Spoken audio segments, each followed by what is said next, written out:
किसके अधीन हूं? स्त्री के अधीन हूं, और उसके चक्कर में मैं भगवान में अपने मन को लगाया नहीं। जिस मालिक ने हमें सुंदर जीवन दिया, जिसने मुझे राजा बनाया, राजगद्दी सिंहासन पर बिठाया, जिसकी कृपा से हमारे श्वास चल रहे हैं, सब कुछ चल रहा है, और उसमें मेरा मन लग पाया नहीं। कहते सारा साज बेकार है। अगर प्रभु में मन नहीं लगा, प्रभु को अपना नहीं बना पाया, तो सारे संसार के सब व्यवस्थाएं बेकार है। रामायण वर्णन आया, भक्तिहीन गुण सब गुण ऐसे, और लवन बिना बहु व्यंजन जैसे।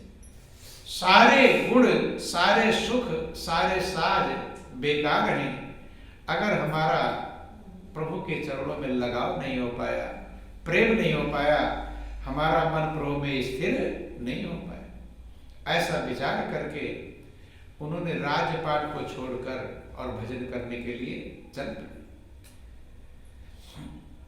तमाम कई ग्रंथों की भी रचना उन्होंने किया, भरतर्ष शतक, वैराग्य शतक, कई सारे ग्रंथ उन्होंने वर्णन किए। और उसी दौरान जिक्र आता है कि कैसे उन्होंने अपने मन को बदला। क्या किया? मन को बदला। कि जिन्होंने मार मन लेना, उन्हीं को सूरमा कहना। जिन्होंने अपने मन को सही कर लिया, वही सूरवीर कहलाते हैं, वही वीर कहलाते हैं। और जो अपने मन जैसा है वैसा ही चलाते रहते हैं, उनके जीवन की कोई कीमत नहीं। मन को परिवर्तन करना होता है, मन को बदलना होता है, और जिसने ज्यादा अपने मन को बदल लिया वो उतना ही महान कहलाता है। क्या कहलाता है? महान। जिक्र आता है, कहीं से गुजर रहे थे राजा भरतरी, तो कहीं जलेबियां बन रही थी रास्ते में। अब उनके मन में विचार आया कि जलेबी खाने का, लेकिन खाएं कैसे? भीख भी मांग नहीं सकते और पैसा भी नहीं। विचार किया कैसे खाऊं? सोचे क्या उपाय करूं, तो सोचा कि लाओ लकड़ी तोड़ लाओ जंगल से, और उसे बेच करके जो पैसा मिलेगा उससे जलेबी खरीद लूंगा। अब राजा थे, कभी पेड़ पर चढ़े भी नहीं थे, लेकिन मन क्या नहीं करा था। तो गए, देखा पेड़ पर सूखी लकड़ियां हैं, अब किसी तरह चढ़ गए पेड़ पर। पहली बार चढ़े थे, उसके पहले कभी पेड़ पर तो जो काम कभी न किया हो, तो हाथ पैर कप रहे हैं। लेकिन जब नीचे को देखा वहां से, ऊपर पेड़ से, तब लगा कि अब हम गिर ही पड़े। लकड़ी तो तोड़ना दूर रहा, अब लगा कि मैं सीधा गिर पड़ूंगा। बहुत असमंजस, किसी तरह से हिम्मत करके लकड़ी तोड़ा, थोड़ा बहुत उतरने की अब हिम्मत, चूंकि जो पेड़ पर चढ़ना, वो चढ़ते तो ऊपर सब ऊपर देखते हैं, लेकिन उतरते समय कहाँ देखना होता है? जब नीचे देखते हैं तो लगता है इतना ऊंचाई पर, डर जाता है आदमी। और डर है सबसे बड़ा धोखा है।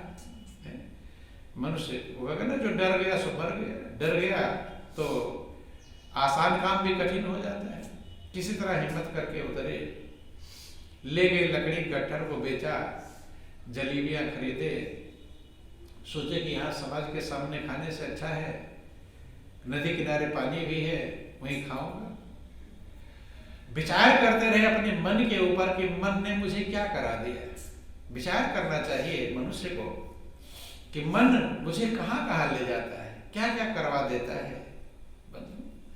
विचार किया कि एक जलेबी के लालच में पेड़ पर से गिर के हाथ पैर टूट गया होता तो गिर पड़ते, क्या भरोसा है।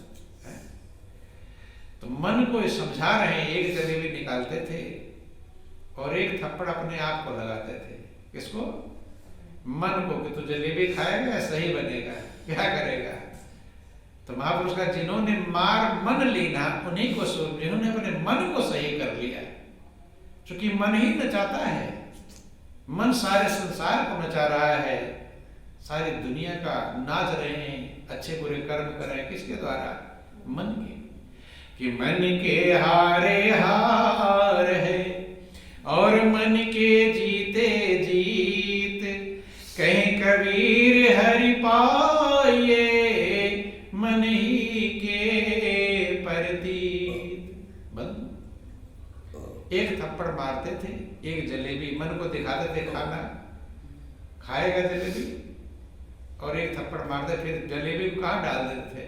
नदी में फेंक देते थे कि नदी में मछलियां खा लेंगी, वो तो धन्यवाद देंगी। क्या करेंगी? वो धन्यवाद देंगी, दुआ देंगी, लेकिन मन तो इतना सब कुछ खा करके और आज तक मुझे दुआ दिया नहीं। कभी आपके मन ने धन्यवाद दिया आपको कि तूने बहुत अच्छा किया? मन तो शिकायत करता है कि ये नहीं किया, तो ये नहीं किया, ये नहीं किया, ये नहीं। शिकायत करता है, धन्यवाद देता है? कितनी भी कठिन संकट सह लिए होंगे, लेकिन मन धन्यवाद। तो राजा भरतरी कहते मछलियां धन्यवाद तो देगी कम से कम, उनके दिल की दुआ लगेगी, भोजन करेगी, क्षुधा शांत होगी। और तू तो इतना कुछ खाकर नमक हरामी बन जाता है। क्या बन जाता है? कितना कितना तेरे लिए खिलाया, पहनाया, सब कुछ किया, लेकिन तू सही बन पाया नहीं। फिर सारी जलेबी को, जितने जलेबी के छत्ते थे, एक एक थप्पड़ पर सबको नदी में फेंक दिया और वहां से चल दिए। एक सुधार कर लिया जिह्वा के स्वाद का। किसका सुधार? जीवन। ऐसे तमाम विकार जीव के अंदर मौजूद है।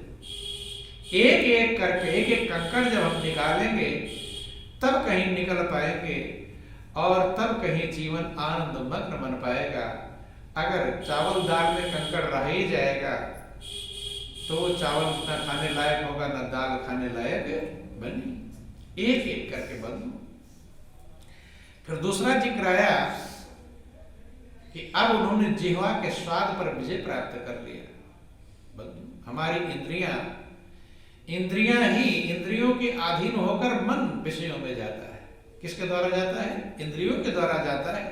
बंधु अब वो जो भजन में बैठते थे तो उनको निद्रा आ जाती थी। क्या आती थी? निद्रा। क्योंकि महापुरुष कहते हैं निद्रा और आलस्य यही साधना का सबसे बड़ा विघ्न है, सबसे बड़ा दुश्मन समझ लो। नींद और आलस्य। बहुत लोग देर में उठते हैं और फिर भजन का टाइम खत्म हो जाता है। जबकि ब्रह्म मुहूर्त, जिसको महापुरुषों ने कहा ब्रह्म माने परमात्मा, ब्रह्म का मतलब परमात्मा। ब्रह्म मुहूर्त जो है वो सोने के लिए नहीं होता, वो किसके लिए होता है? वो प्रभु की याद के लिए होता है, प्रभु में मन लगाने के लिए होता है। और सारे समय पड़े हुए, सारे मुहूर्त पड़ा हुआ है। ब्रह्म मुहूर्त जो होता है वो ब्रह्म में मन लगाने के लिए। और उसी समय निद्रा ज्यादा आती है, लोग स्वप्न भी देखते हैं, निद्रा भी आती है। बंधु ये प्रयास करना चाहिए ब्रह्म मुहूर्त में हम जगें, कुछ नहीं, नाम सुमिरन करें, ध्यान करें, मन प्रभु में लगाएं। लेकिन सब काम समय पर करते हैं। ड्यूटी जाना होगा, 10 बजे ड्यूटी है, 12 बजे जाएंगे, टाइम से जाएंगे, टाइम से जाते हैं। लेकिन ब्रह्म जो मुहूर्त है ब्रह्म का, परमात्मा का, उसमें भजन कर पाते नहीं, वो टाल मटोल हो जाता है, निद्रा सुता देती है। तो कहते हैं कि निद्रा और आलस्य, दूसरा है आलस्य। अगर जग भी गए तो आलस्य आता रहता है कि थोड़ी देर बाद अभी उठते हैं, और जो थोड़ी देर बाद देखे तो सवेरा हो गया, सूरज निकल गया, लेट हो गया, ड्यूटी जाना है, किसी को काम पर जाना है, किसी कहीं जाना है। तो आलस्य और निद्रा, भगवान शंकर जब मां पार्वती को अमर गुफा में, अमरनाथ में ले जाकर अमर कथा सुना रहे थे, अमर ज्ञान दे रहे थे, ब्रह्म ज्ञान, तत्व ज्ञान दे रहे थे, उसको अमर ज्ञान भी कहते हैं, ब्रह्म ज्ञान भी, तत्व ज्ञान, आत्मज्ञान भी कहते हैं। तो जो अमर ज्ञान दे रहे थे उस समय पार्वती को समझाया था कि पार्वती, निद्रा और आलस्य ये साधना का सबसे बड़ा विघ्न। इन विघ्नों को जीत करके मनुष्य को अपने सच्चे लक्ष्य में लग जाना चाहिए। तो वही विघ्न आया राजा भरतरी के सामने, जहां पर बैठकर भजन करते थे। तो जब भी भजन करने बैठे तो निद्रा आती थी। क्या आती थी? नींद, झपकियां लेती थी। जब निद्रा आ गई तो भजन की दिशा बदल जाती थी, जाना इधर तो दिशा बदल गई इधर, बंद। अब बार बार वो परेशान होते थे कि सब कुछ मैंने छोड़ के, राजपाट, रानियां पटरानियां, धन दौलत, नौकर चाकर, दास दासियां, खजाना, रथ, हाथी, घोड़े, सब कुछ मैं छोड़कर चला आया। किसके लिए आया? भजन करने के लिए। और वो भजन में हमारी निद्रा विघ्न डाल रही, निद्रा नहीं। तो क्या करते थे, जहां पर झोपड़ी थी नदी किनारे, उन्होंने झोपड़ी बना रखा था। एक पेड़ की डाल नदी के ऊपर जा रही थी, कहीं कहीं जाता है डाल पहुंच जाती है, तो पेड़ की डाल पर बैठकर भजन करते हैं कि जब नींद आएगी तो उसी पानी में गिर जाते, तो डाल पर बैठते, फिर गिर जाते, फिर भीग जाते, अब नींद आएगी और कुछ देर तो निद्रा वैसे गायब हो जाएगी, बंद। इसलिए जब बार बार ऐसा करते रहे तो निद्रा उनके सामने, नींद हाथ जोड़ के खड़ी होगी, हार जाएगी नहीं। मनुष्य सबसे बलवान है, सबको हरा सकता है, लेकिन ठान ले, क्या कर ले? ठान कि धरती के शान तो है मन की संतान, तेरी आत्मा में स्वयं भगवान है रे, मनुष्य तो बड़ा महान है, भूल मत, अपनी महानता को भूल मत। निद्रा देवी खड़ी होती है कि मैं आपसे हार गई। क्या गई? हार गई। अब मैं आपके साधना में, भजन में, विघ्न में कर सकती नहीं। इसलिए अर्जुन ने भी निद्रा पर विजय प्राप्त किया था। किस पर? निद्रा। लक्ष्मण को भी आप सुनते हैं कि लक्ष्मण 14 साल जो वन में थे वो निद्रा को ग्रहण नहीं किए थे, सोए नहीं थे। चूंकि मेघनाथ के लिए वर्णन आता है कि मेघनाथ को वही मार पाएगा जो नींद नारी भोजन तजे। तो इन तीनों को तज दिया था, इस कारण से लक्ष्मण मेघनाथ को मार पाया था। तो निद्रा पर विजय प्राप्त किया था लक्ष्मण ने। ऐसे अर्जुन भी निद्रा पर विजय प्राप्त किए थे, इसीलिए अर्जुन को गुडाकेश कहते हैं। क्या कहते हैं? गुडाकेश। कभी कभी आप सुनते हैं कि लक्ष्मण ने सबरी के बेर खाए नहीं, सुनते हैं? बोलो वृंदावन बिहारी लाल की जय। और किस लिए नहीं खाए थे? कि लोग कहते झूठे थे। क्या थे? झूठे। राम ने झूठे की परवाह नहीं किया, राम ने खा लिया, और लक्ष्मण ने क्या किया? झूठे के कारण नहीं खाया। जनरली ये सभी लोग सुनते हैं। लेकिन एक बात गौर करके देखना कि जो राम के अनुयायी हो, राम के मार्ग पर चल रहे हो, राम की आज्ञा का पालन कर रहे हो, राम की इच्छा के अनुसार चल रहे हो, जो शेषनाग के अवतार हैं, क्या वह हल्के फुल्के होंगे? जब राम को परहेज नहीं है तो लक्ष्मण को परहेज हो सकता है क्या?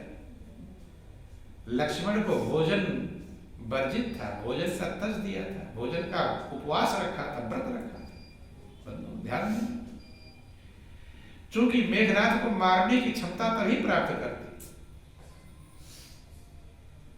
इस कारण से, चूंकि हल्के तो सामान्य छोटी सी चीज है, ये कौन सी बड़ी चीज है? छोटी। ये वो छोटे का काम है कि राम तो खा रहे हैं, लेकिन लक्ष्मण ने और बहाना बना दिया, कहते पीछे फेंक दिए, और पीछे वो कहां चले गए? वही कह संजीवनी बूटी बन गया, जनरली लोग कहते हैं।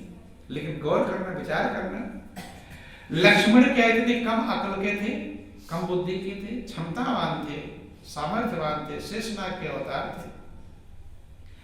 इस कारण से नहीं खाया क्योंकि हमारा व्रत भंग हो जाएगा, तो मेघनाथ को मारने वाला फिर कोई होता नहीं।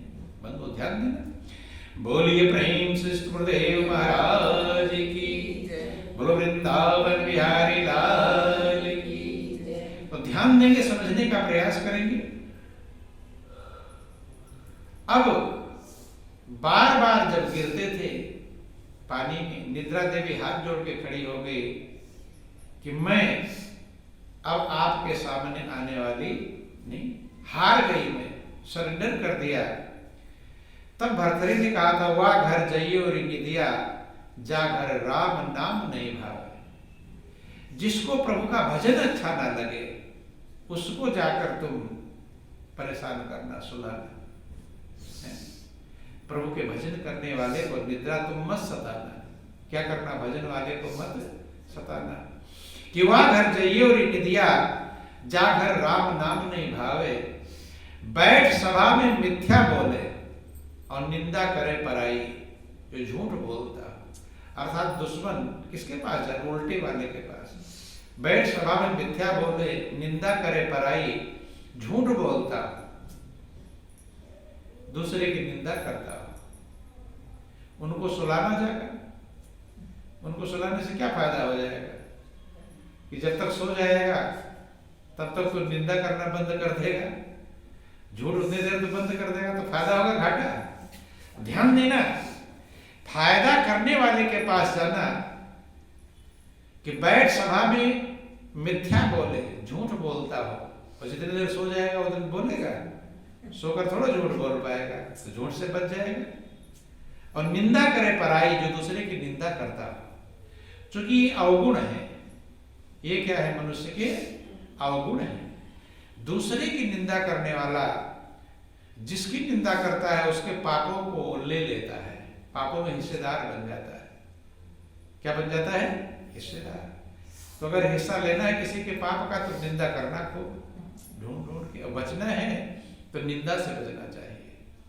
जिसकी निंदा आप करेंगे उसके पाप में हिस्सेदार बन जाएंगे। क्या बन जाएंगे? हिस्सेदार। तो आपके पाप तो है ही, और दूसरे के पाप और उधार ले लिए तो कब रहेगा ज्यादा, इसलिए बढ़ जाएगा, ज्यादा भोगेंगे फिर। इसलिए महापुरुषों ने कहा, जो निंदा करता हो उसको पास रखो। कि निंदक नियरे राखिए, आंगन कुटी छवाय। और बिन पानी साबुन बिना, निर्मल करे स्वभाव। कि निंदक को अपने नजदीक रखो। जब तुम्हारी निंदा करेगा तो तुम्हारे पापों को ऐसे भजन करके पाप निकालना पड़ेगा, या भोग करके पाप खत्म करने पड़ेंगे। और निंदा करने वाला फ्री में ले लेगा आपके पापों को, तो उसको दूर रखो कि नजदीक? कहाँ रखना चाहिए? नजदीक रखना चाहिए। जो पाप लेने वाला हो उसे दूर रखना चाहिए, नजदीक। लोग निंदा करने वाले से दूर भागते हैं। आंगन कुटी छवा है, आंगन में उसकी कुटी छवा दो। फिर क्या करेगा? बिन पानी साबुन बिना, निर्मल करे स्वभाव। साबुन पानी की जरूरत नहीं है। तुम्हारे पाप ले लेकर के, पाप ही तो उल्टे स्वभाव बनाते हैं। पाप कर्म निकल जाएंगे तो स्वभाव निर्मल बन जाएगा। क्या बन जाएगा? निर्मल। तो इसलिए जो निंदा करता हो उससे खुश रहना चाहिए, और दूसरे की निंदा से बचना चाहिए। ये दो फार्मूला है। खुद निंदा करो मत, और जो निंदा करता है उसको बुरा कहोगे, धन्यवाद दो। क्या करना चाहिए? धन्यवाद देना चाहिए, बहुत बहुत धन्यवाद, और ले लो मेरे पापों को। नहीं, अगर ऐसा बोल दोगे, मन में बोलो, उसे कहा दोगे तो बंद कर देगा। वो सोचेगा ज्यादा ले लूंगा, झंझट हो जाएगा। नहीं समझ, मन में समझो कि और मेरे पापों में हिस्सेदार बन जाओ। खुद बचो, खुद भी बचना है। कि दूसरे की निंदा से अगर बचेंगे नहीं तो तुम्हारे पास वो सप्लाई हो जाएगा उसके पापों को। वो जितना ज्यादा पाप करेगा तो तुम क्या ट्रांसपोर्ट बन जाओगे, सामान तुम लेते रहोगे। बोलो वृंदावन बिहारी लाल की। तो ध्यान देना कि कहती है नींद से कहते हैं राजा भर्तरी कि वाह घर जइयो रे निदिया, जा घर राम नाम नहीं भावे। बैठ सभा में मिथ्या बोले, निंदा करे पराई। और सो घर हमने तुझे बताए, जइयो बिना बुलाए। वो ना भी बुलावे तो उसके घर चले जाना, अर्थात इसी के इन्हीं को जाकर इनके पापों से थोड़ा बचा लेना है। कि ऊंचे ऊंचे महलन जइयो और कामिन ब्याह करो। जो ज्यादा धनवान हो उनके पास जाना। तो जो उल्टे कर्म करते रहते हैं, नहीं समझते, ज्यादा पैसे वाले क्या करेंगे? नंबर 2 का पैसा कमाते हैं तो वो सो जाएंगे थोड़ा देर, तो नंबर 2 का काम बंद हो जाएगा। नहीं समझते।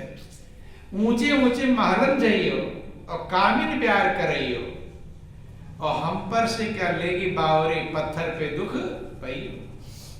हम पर से महलों में जाना, तुझे भी आराम मिलेगा, मखमल के गद्दे मिलेंगे, और हमारे पास आकर क्या करेगी, मैं तो पत्थर पे सोने वाला हूं और यहाँ आकर सोएगी तो पत्थर तुझे भी चुभेगा। कहते हैं कहीं भरथरी सुन रही निदिया, यहाँ गई तेरा बासा।